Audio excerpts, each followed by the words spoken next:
Good morning, welcome to my One Take Friday. You may have noticed that I didn't do a video last Friday, and I know it was only my third one, so that's a bit slack of me. But I'm going to pull the chronic illness card. I was just exhausted. I'm working a lot of hours at the moment, so I was really, really tired. And I just thought, you know what, you're not the boss of me. So I didn't do a video. So here I am, doing this week's video for you.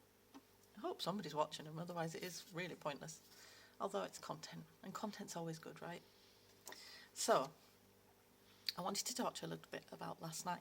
So last night I was reading at Ilkley Literature Festival's Summer Fringe. Now, they've been running events on Thursday evenings for a few weeks. I think the last one is next week. And last night was amazing. It was at Ilkley Manor House, which I've not been to before. I mean, I've been to Ilkley, but I've not been to Ilkley Manor House. It was just a really sweet, lovely event. It was all outdoors, and we're all kind of, it was just very rustic, and it was cool. So when I turned up, I think I felt quite nervous, like more nervous than I normally do when I'm reading at a gig, and I didn't really know why. I couldn't work out whether it was because it was outside, which is different, or if it was because it's still only one of the first few in-person gigs that I've done, and I've got quite used to being like digitally connected with audiences. So and it was a reasonable sized audience. Perhaps it was just that it was in Ilkley. I don't know. I'd been brought up to believe that Ilkley is a very well-to-do place, and it's where you put your best voice on. So maybe that was making me a little bit nervous as well. I don't know. But it was a thoroughly enjoyable event. So I'd been invited by Sharina Lisati, who's a local poet who heads up, alongside Simon Pickles, they head up Spoke Poetry Hub. Now, I originally was part of Spoke Poetry Hub. I helped them establish it in its infancy. And then I stepped away from that, so I'm no longer part of it, but they are running with it and smashing it, like doing amazing things. And Sharina asked me if I would perform as part for Spoke with another poet, Paula J. Horton. Now, those on the poetry scene have probably heard poetry from Paula and Sharina, and they're both amazing, very different poets, but just absolutely amazing. So the standard was high already. So the three of us were on first. I was on at the actual beginning, so I was the very first on. Excuse me. So that also might have made me a bit nervous, because I always think being on first or last is always difficult, I think, for varying reasons, depending on where you are, an audience and everything else. But still, it was fine. So there I am, sat in Ilkley, outside, praying it doesn't rain. Everybody was praying it didn't rain. It was very angry clouds going on. We had a PA system and everything, so if the heavens had have opened, it would have been a mad dash, I think. So it was really good that it held off for the night.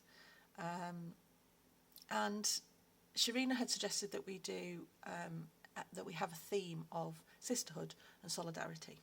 So I read 3 poems, one that I'd written for International Women's Day a couple of years back, one that I'd written about the Women's World Cup, and my third poem was Dear Daughters, which is an open letter to my daughters that was written after the Sarah Everard tragedy that happened last year. And all 3 are kind of feminist rants, if you like, which is fine. I'm quite proud to be a feminist. I say I'm proud to be a feminist, but I don't really do anything to kind of fight for feminism. But anyway, does that make me a feminist? I think all women are feminists, really, even if they don't want to be. But some people really don't like the word and the connotations it brings. But I'm going down a whole nother hole that could take a whole nother One Take Friday video. So we'll put that to one side, and we'll go back to talking about last night. So I read my 3 poems. Paula came on next. She blew away myself and the crowd with her poems. She's just so fantastic. And there's one poem that she does in particular called Shopping that I just absolutely love. And then she does a ditty about the menopause, and it had everybody giggling. I think it really warmed up the crowd for later on. So it was brilliant. I love being with Paula. She just, you can't help but smile when you're with Paula. She's a really smiley person. And then Sharina finished our set with a poem that she'd written for International Women's Day, with a challenge at the end to write a poem, which was equally as beautiful. Sharina's poetry is always really beautiful, and she reads it so beautifully. So, yeah, it was just a really nice little set that we did, the three of us.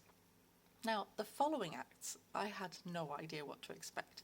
So I'd read them on the lineup, but I hadn't researched them. I wanted to just go in blind and see, you know, what they were about. And I'm glad I did, really, actually. The first act that came on after the spoke set was a man and woman act, Terry Simpson and Ruth Steinberg. Have I got that right? Yes.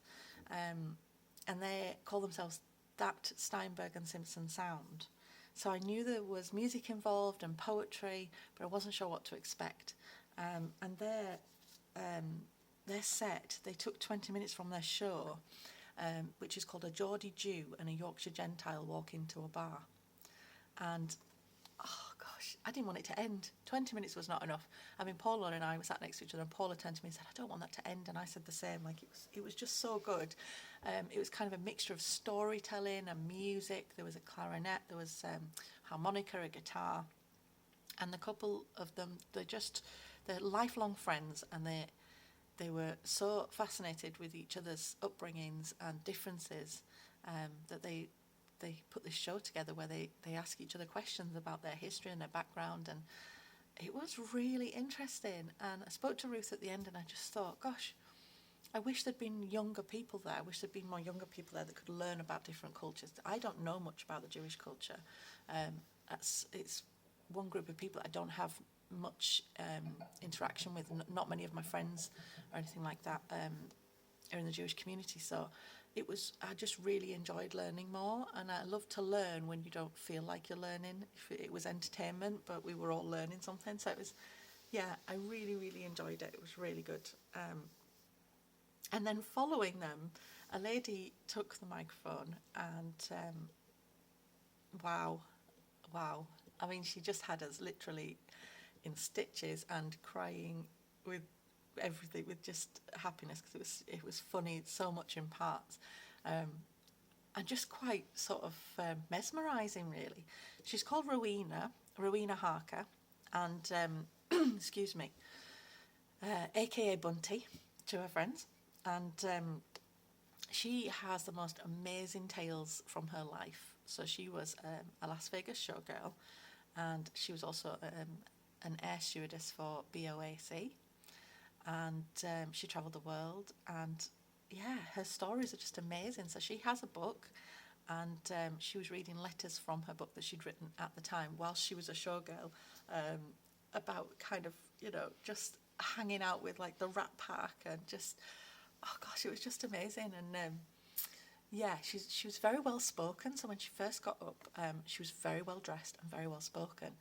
And my immediate impression, and I hate myself for it really, was kind of, oh, here we go, kind of upper class conservative, very privileged woman. And I was so wrong. Like, I shouldn't judge people. We should never judge people. Anyway, she was a lovely woman, with fantastic stories to tell, and we all thoroughly enjoyed her set. And again, didn't want it to end. It was really good. So her book is available to buy. She's got a website as well. So it's rowenaharkerleder.co.uk. And finishing the night off was Tim Ellis, who's a poet, kind of a musical poet. Gosh, so animated. I mean, he had costumes. He was very animated around the whole area, had lots of audience participation, had us all shouting 600 elephants and ostrich, runaway ostrich. It was really good. I was a little bit confused because I thought at first, my initial impression was that it was his book was a children's book, and that it was really sort of animated and about these safari animals, and he'd written all about these safari animals in quite an animated way. And then he swore a few times. I was like, oh, okay, this is not for children. But I really did enjoy it. And again, his book's available. He calls himself the Bird Bard. and he has a website, birdbad.weebly.com. I'll put these links on my social media, I think, anyway, underneath this post, so you'll be able to see. But yeah, it was a fab. He had like these costumes. He was dressed a bird at one point. The best costume was he just put 2 eyes on his hand and was just an ostrich. It was it was hilarious. And so yeah, as you can imagine, it was just a really good night of just so much fun, and yeah, it was really good. I kind of regretted my little feminist rant at the very beginning because the night did not go that way. But you know, it is what it is, and so that's what happened. And so I just want to finish this video because it's a lot longer than I'd normally do, but I don't want to go on too much longer. But Ruth Steinberg of That Steinberg and Simpson Sound, she read a poem at the end of their set that was written by a poet who was considered, it's written here, he's considered to be, is it a he or a she? I don't know. But they were considered to be Israel's greatest contemporary poet. The name of the poet is, now I hope I get this pronunciation right, Yehuda Amichai. I think I've got that right, I'm not sure. Please correct me if I'm wrong. So I'm going to read this poem before I leave because it's just really beautiful and it's really short. So stick with me. From the place where we are right, flowers will never grow in the spring. The place where we are right is hard and trampled like a yard. But doubts and loves dig up the world like a mole, a plough, and a whisper will be heard in the place where the ruined house once stood. I love that. It's beautiful. So that's by Israel's greatest contemporary poet, Yehuda Amichai. Hopefully I said it right again. Correct me if I'm wrong. But yeah, it was a brilliant night. So I highly recommend you go to next week's Ilkley Literature Festival Summer Fringe nights at the Manor House. You have to get tickets via their website, but it's free. I have no idea what acts are on next week. I'm not liable if it's rubbish. I'm sure it will be brilliant. But yeah, it's fab. It was fab. So thanks for listening to me drone on for, 12 minutes. It's one take, so I'm not cutting anything out. So I'm sorry that it's a bit longer than usual. But I hope you all have a fab weekend. And I hope the weather is nice and all your wishes come true. Bye, guys.